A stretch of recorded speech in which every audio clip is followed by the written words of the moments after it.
You ever have a day where you don't know if you should laugh, run, or just sit there and let it all wash over you? I can still see the look on her face, clear as anything, the moment the world turned upside down for the queen of our neighborhood, HOA. Thing is, I didn't set out to topple anybody's throne. All I wanted was a good deal on a house. I got a war. My name's Nick. I'm 42. Used to do real estate the suit and tie way. Now I'm a one-man army buying up tax-defaulted properties nobody else wants. There's something about taking a place everyone else gave up on and making it right again, even if it means rolling up my sleeves in ways I never planned. It started one Friday. I'm at my kitchen table, bad coffee in hand, scrolling through the county auction site, half listening to some podcast about a scammy pharmacist, like the usual weird true crime stuff. I click on a listing. Just a generic house, right? But then I see the owner's name pop up. Karen Maddox. Now, if you've lived anywhere near Clearwater Knoll, you know the legend. Karen iron-fisted, always protecting property values, throwing fines at folks for everything from lawn length to mailbox color. She sued a neighbor over beige shutters once. I kid you not. So when her name comes up on a foreclosure list, it stops me cold. Curiosity turns to interest real fast. I pull her file. It's a gold mine, if you can believe it. This place is valued at almost 400 grand, but Karen hasn't paid property taxes in 5 years. Not a typo. 5 years just skipped. Nobody pressed charges, nobody enforced anything. It looks clean, though. No weird liens, no HOA clause in the deed. If I buy, it's mine. Legally. No HOA say-so required. I dig a little more, check with the county, make sure the title will be clean after all the legal dust settles. It checks out. I toss in my bid 78 grand flat under one of my LLCs. I figure maybe someone else will swoop in, but nah. I win it easy. I keep waiting for some technicality, some trick, but the deadline passes. Deeds in my name. Most folks might have celebrated, but all I felt was, well, this tingle, like I just pulled the sword out of the stone, but the castle's still full of dragons. I drive out to see it. The place is pure suburbia theater, pillars, hedges, gold-lettered signs, the whole bit. I snap my photos, send the formal change of ownership notice, and wait for reality to catch up. Except it doesn't. 30 days pass and Karen's still there. She won't pick up her certified letter. It's like she thinks ignoring it'll make it go away. So I show up. I park out front, phone recording in my pocket, walk up the path. She opens the door before I even knock. That's when I get the look. The one you only get from people who can't believe the universe would dare move on without them. "Can I help you?" she says, all sweet poison. I show her the deed. "I'm the new owner," I say. She laughs. Like actually laughs. "No, you're not. That's impossible. The HOA pays the bills." She says it like gravity, like God, like there's no other way. When I tell her flat out that's not how taxes work, you'd think I told her the sun was fake. She steps outside, arms crossed, trying to make herself bigger. "You don't know who you're dealing with. I'm the president." I smile. "Yeah, I know." She hates that. I can see her whole act crack. She threatens board approval. HOA rules says I won't last a week.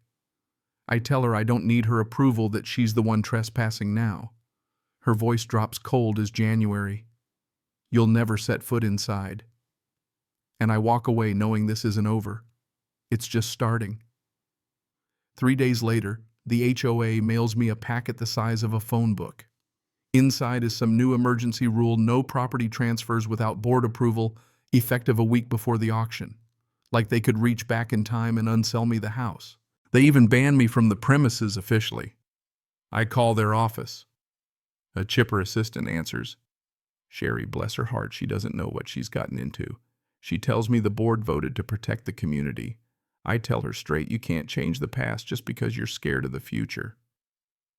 That night, my phone pings, security cam picks up Karen and a locksmith changing the locks on my property. HOA rent-a-cop watches the whole thing. That's it. Time to go by the book. I file for eviction. Unlawful detainer, every doc in order. But I know Karen won't go quietly. She knows her way around a courtroom. So I go on offense, file complaints with the county DA, the state licensing board, the IRS, just for fun. I even send the story to a journalist I know, Within a week, there's an article, HOA President Squats in Foreclosed Home. Local investor groups start buzzing.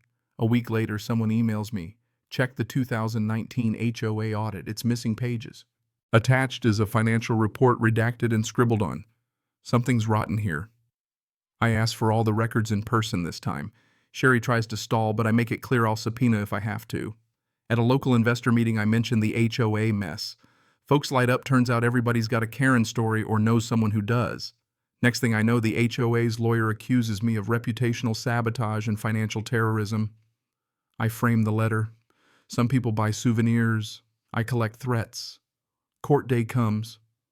Karen's lawyer argues HOA rules outrank state law. The judge isn't buying. Mr. Horn is the lawful owner. I get the eviction order straight to the sheriff. We show up, me, a deputy, a locksmith. Karen opens the door full glam, but she can't hide the panic. She tries to threaten, tries to curse, but she packs up and leaves. Stepping into that house, man, it's all surface. Fancy furniture, but empty wine bottles everywhere. Stacks of unopened bills, a binder hidden behind the pantry. That's the jackpot spreadsheets, meeting minutes, notes about residents, even payment addresses that don't match HOA records. I snap pictures, all of it. The more I dig, the uglier it gets. Fake vendors, fake reports, money flowing to her own LLCs. So I go public. By HOA rules, I'm now a member and can demand the books. 10 days later, I'm buried in documents. I build a report, 60 pages, bank trails, vendor scams, fake signatures. Send it to the state, the IRS, the local news.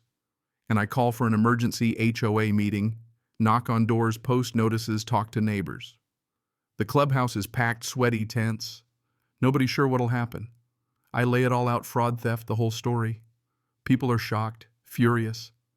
I play a voicemail from a former board member admitting to signing blank checks for Karen.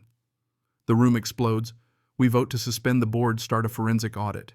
Karen, of course, comes back swinging, shows up at my door streaming live, calling me a parasite, screaming for her followers. She tries to claw at me right there on the porch.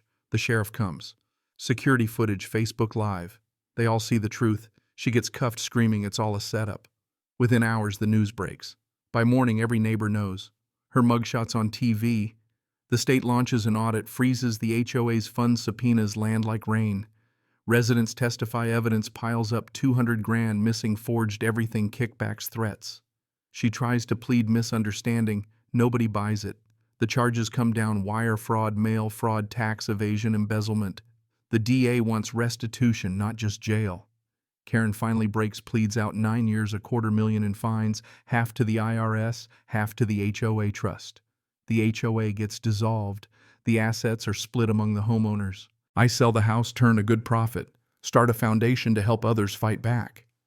Never thought I'd go from flipping houses to fighting HOA corruption, but here we are. The world keeps spinning. Months later, I drive by the old neighborhood. The fancy signs are gone, just a plain street now.